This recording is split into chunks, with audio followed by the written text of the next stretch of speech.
because it is essential for us as moms, our well-being, and the ability for us to care for others, to take care of ourselves. Welcome to Reps and Redemption, a podcast for moms who want to prioritize their health and build strength from the inside out. Hey there, mama. I know you long to find the joy in all the things homemaking and motherhood while showing your kids that you don't have to give up on yourself, your goals, or your desired quiet time with Jesus just to be a good mom. I'm your host, Ashley Harvey, former college athlete, wife, homeschooling, faith-filled homemaker, mom of 4, nutrition and strength training coach. If you're ready to take control of your health, lose fat, build muscle, and faith, you're in the right place. Grab that iced coffee and let's dive in.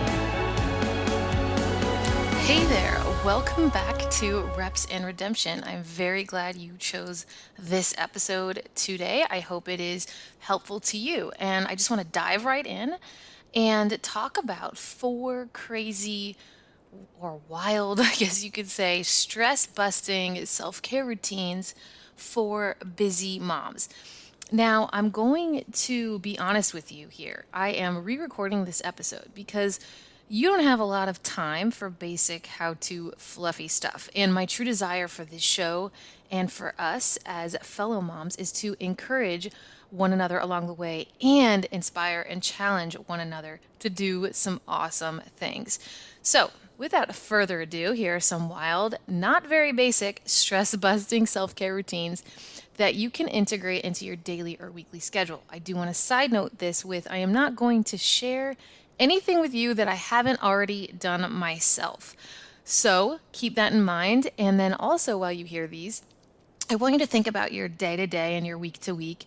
And maybe you're already doing some of these, maybe you've never heard of them, or maybe there's one that really sticks out to you. And I would love to hear which one you pick. So let's go. Number 1, to start your day with a few minutes of deep breathing, not just basic deep breathing. I'm not calling prayer basic at all because I think prayer is phenomenal and super powerful. And the Bible says the prayers of the righteous availeth much. However, I am going to suggest our number 1 tip is, my number 1 tip is to pray or deep breathe in a cold plunge. Yes, I said it. We have a cold plunge. We call it our redneck cold plunge because it's basically a trough that we got from the tractor store. And my husband fills it with ice almost every morning and a bunch of frozen water bottles. And this is how we have started our day several days out of the week. This is really hard.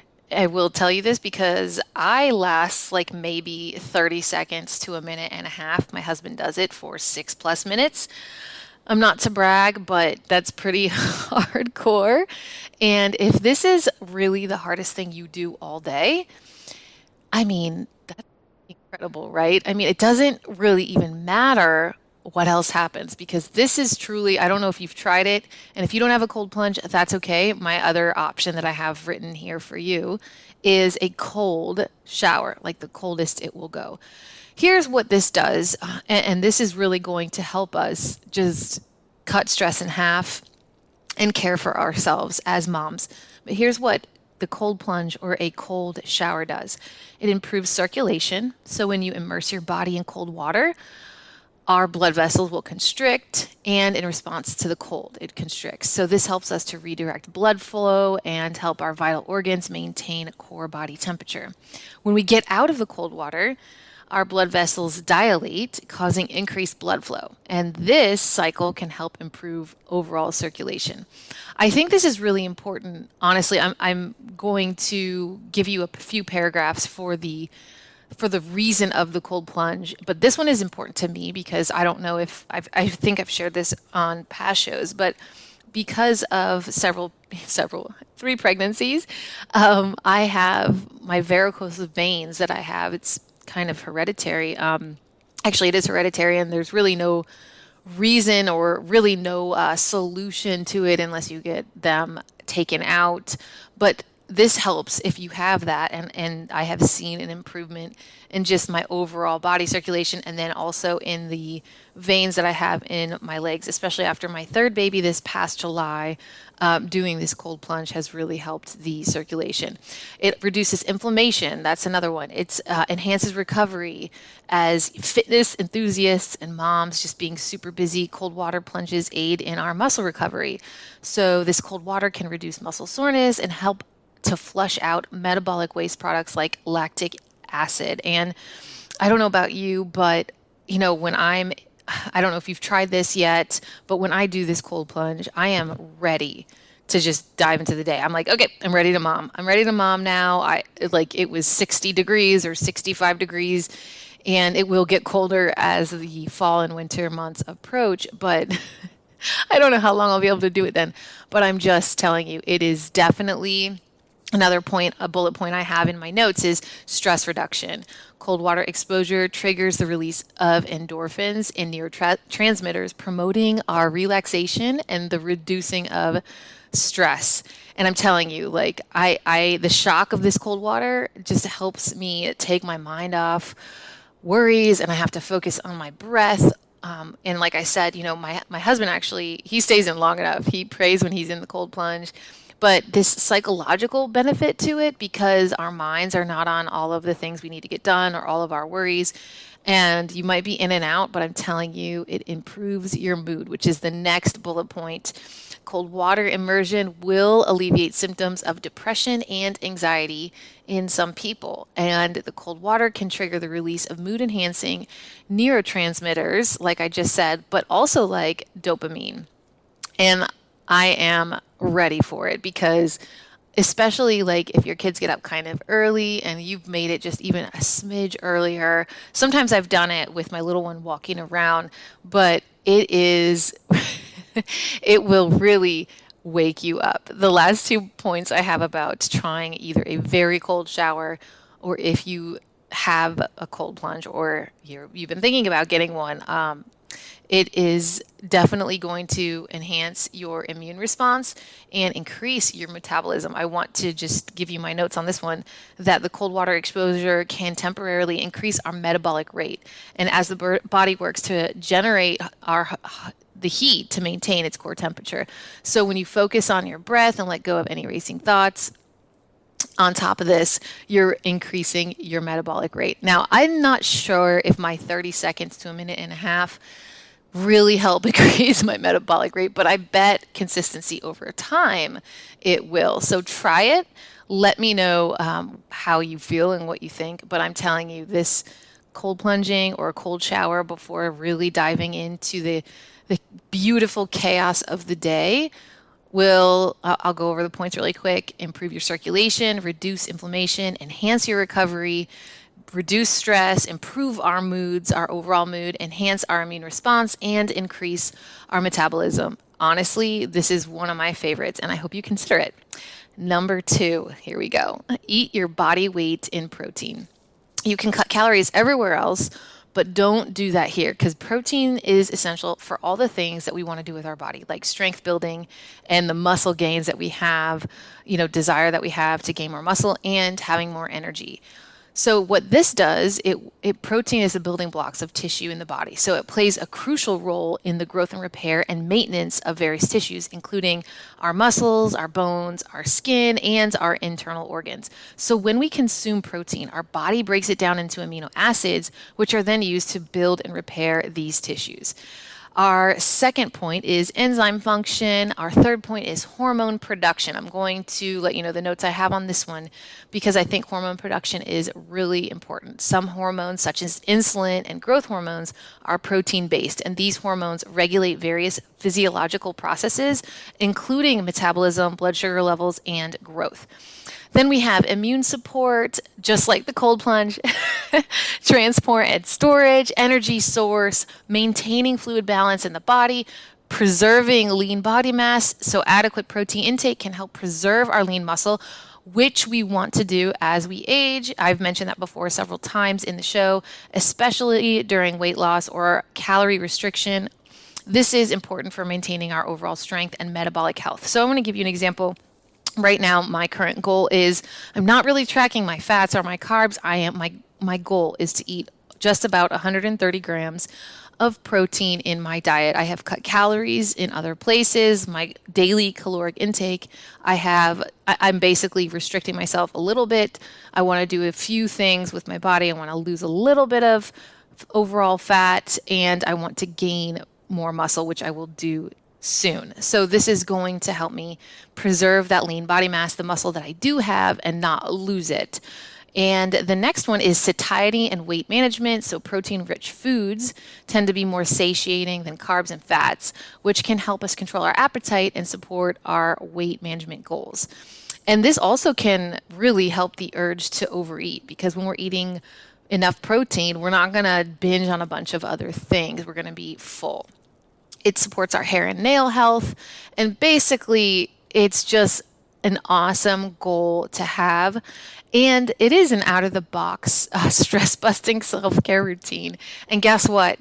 I hate to break it to you, but you are the only one in charge of that one specifically. And I actually want to say that all of these tips that I am sharing with you today, you are the only one that can do them. So here's number 3. I love this one. Here's number 3, lift heavy or run hard. Now, I haven't ran in a while due to pregnancies, pelvic floor issues, and I miss it so much. I've really had the urge to run since I've had my son. I haven't done it yet. I've jogged like the street that's near our house that we go on walks, but I haven't had a hard run yet. I want to make sure, and you need to make sure too that you are okay to do a hard run and even a heavy lift. So here's what I want to say about lifting heavy as a stress busting self-care routine, especially as busy moms. Here's what lifting heavy or running hard will do for you. It releases endorphins. So when we engage in intense physical activity like lifting heavy weights, it triggers the release of endorphins, and these are natural hormones that act as mood elevators. So these endorphins can create a sense of euphoria, and it reduces our feelings of stress, and it reduces our feelings of anxiety. And I don't know about you, but I need that. I mentioned in a few episodes ago that I just get really anxious sometimes, and I know it's like me not trusting the Lord, and also me just worrying about all the things that could happen, and just being anxious and stressed. But when I go to lift, like I'm just so focused on pushing my body to lift something and being able to do that. There's something to be said about that. And also catharsis. Heavy weightlifting allows us moms to release pent up emotions and frustrations in a constructive and controlled manner. Would you say? The physical effort that's required for this is like an outlet for emotional tension and stress. And maybe I'm the only one here who sometimes feels like they're going to lose it with their kiddos, but this provides an outlet, and it's a controlled environment where we can just breathe deep, breathe out, breathe out and lift something heavy. And it helps us to focus and be mindful of what we're doing. It demands our concentration. It increases confidence, overall confidence, achieving our own personal records, and our strength goals and weightlifting can boost our own self-esteem and confidence. It's a sense of accomplishment, if you will, and it will help counteract negative effects of stress. So when we're working towards a goal, especially physically, and we're releasing endorphins and our mood is elevated, maybe we've had a frustrating morning. I can speak to this very, very recently. The morning was really hard for me and my 6-year-old. School was not going well. The little one, my 1.5-year-old, was just like fussing and whining a lot. And I was like, all right, we need to get out of here a lot earlier than I thought and head to the gym. They need to go play. I need to be mindful of my body. I need to be focused. And I want to be counteracting these negative feelings or frustrations in a healthy way. And you have physical benefits. When you lift heavy or run hard, you're going to sleep better. And also I want to say, to going to the gym, this pertains to that, is that the social interaction of relieving stress like this and lifting weights. You're going to the gym and you're participating in either a group session or just, on the floor, on the gym floor. There's a sense of community there and social support, and it can be really emotionally beneficial. There's a lot of people who are like, I just want to go and lift and not be bothered, and that's great. But when I see a fellow mom at the gym, someone I know, or our kids are friends and they're playing together in the kids club, and I see another mom, it's like we're like, hey, how's it going? We might talk. We're not talking long. We're just waving, sometimes just a wave, a courteous wave, or we're talking for a few minutes. But that social interaction of speaking with other adults, or there's a couple people who work at the gym that I love chatting with just for a few minutes, and it really helps reduce stress. So the last one also is hormone regulation, and this, working out intensely and like heavy weightlifting can help regulate our hormones, such as cortisol, which is the stress hormone, and that's what we're talking about. And it also, a regular exercise can lead to more balanced hormone levels and reduces our body's response to stress. So we're not going to be as stressed the more we are working out and lifting heavy. Number 4, I love this. I love this one, and this might be more of a normal one that you've heard before, is creating time to create. Now, on the way to the gym last week, I just downloaded a new Bible app, and it reads the books to you. And we started in Genesis, and it's theatrical. So, my 6-year-old's really like listening more closely to this. And, it was talking about how God created the creation story in the beginning. And I would just encourage you to find out what you like to do. And if you don't have a hobby or have something that you like to create, or maybe you're over one that you've had for a while, just find something new and dedicate time to this hobby or creative activity that you enjoy, whether it could be painting or crafting, playing a musical instrument, or even just cooking a new recipe if you enjoy that. But engaging in these activities and activities you love can provide a sense of accomplishment and joy. And when we feel accomplished as busy moms, and when we feel joy, it's really hard for us to feel stress or feel anxious. I'm going to give you an example for creating time to create. For number 4 is actually, I haven't done this one yet, but I am almost out the door to go do this one. And I am going to go to my first jujitsu class. My entire family, well, aside from the babies, my husband, my 21-year-old, my 6-year-old, they all do jujitsu at our local gym, our local jujitsu gym. That's Riverstone Jiu-Jitsu here in North Georgia. They are amazing, and they just started a women's class. So this is what I'm going to make time to go do. And I know I said create, but it could really be anything. I guess this one could fall under the category of working out, but that one was heavy, lifting heavy. Now, this one could fall in that category. I haven't done jiu-jitsu myself, so we'll see, and I'll let you know how it goes. But I want to go over these again really quickly with you, and I'm going to give you a bonus one at the end that you probably don't expect. So 4 crazy stress-busting self-care routines for you is, number 1, a cold plunge in the morning or a shower before you start your day. Very cold, very, very cold. Number 2, eat your body weight in protein. Number 3, lift heavy or run hard. Number 4, create time to create. And I want to say 5, but it's kind of like a bonus, and I don't know if you're going to expect it. But as you know, I am a ex-bartender, rum peddler of the sorts over a decade. And I had, a love of mixology, a love for hospitality and serving people. And one of my favorite ways to just de-stress, I don't want it to sound like I just sit there and drink alcohol, because I do not do that. My husband and I do not do that. But one of our favorite things to do every now and again, especially when it's fall, is sit around our fire and have an old fashioned. And this might be a shock to you, but I find that really stress busting, and something that one's kind of like a one-off every now and again every few weeks. And we haven't done that in a long time. But now that it's getting cooler out here, I was like, what do we do together, every once in a while? And I was like, oh my gosh, we sit by the fire and we have an old fashioned. So maybe that's something you want to consider with your spouse. Doesn't have to be an alcoholic beverage. It can be a tea. It can be, I know I've just done tea in the past, or just a Coke Zero. Guilty. I love Coke Zero.